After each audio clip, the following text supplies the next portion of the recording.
இன்றைய ஜெப குறிப்பு. இன்று நாம் பேசப்போகும் விஷயம் இதயங்களை நடுங்க வைக்கும் ஒரு உண்மை. இந்தியாவிலும் உலகம் முழுவதும் ஒவ்வொரு ஆண்டும் ஆயிரக்கணக்கான குழந்தைகள் காணாமல் போகிறார்கள்.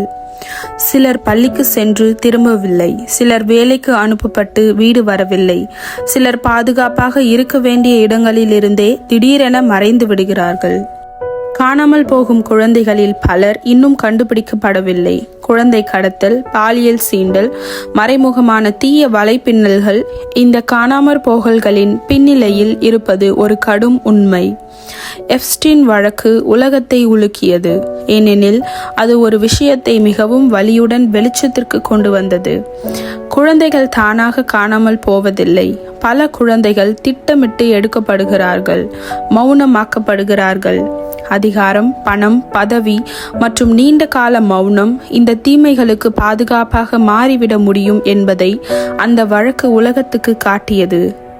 இப்பொழுது இந்தியாவை பார்த்தால் 2020 முதல் 2024 வரை சுமார் 3 லட்சம் குழந்தைகள் காணாமல் போனதாக பதிவு செய்யப்பட்டுள்ளது. அதில் சுமார் 36,000 குழந்தைகள் இன்னும் கண்டுபிடிக்கப்படவில்லை. அதிகமானவர்கள் இளம் வயது குழந்தைகள், அதில் குறிப்பாக பெண் குழந்தைகள். இந்த காரியத்திற்காக நாம் கர்த்தரிடம் கருத்தோடும் பாரத்தோடும் ஜெபிப்போம். பரலோக பிதாவே, இந்தியா முழுவதும் காணாமல் போன குழந்தைகளை உம்முடைய கரங்களில் ஒப்படைத்து ஜெபிக்கிறோம்.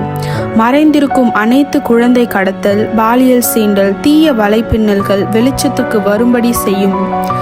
இன்னும் கண்டுபிடிக்கப்படாத குழந்தைகளுக்கு நீர் பாதுகாப்பாக இரும். துக்கத்தில் இருக்கும் பெற்றோர்களுக்கு ஆறுதல் அளியும். உண்மை, நேர்மை, துணிச்சலுடன் அதிகாரிகள் செயல்பட ஞானம் தாரும். மௌனம் நிலவிய இடங்களில் நீதியை நிலைநிறுத்தும்.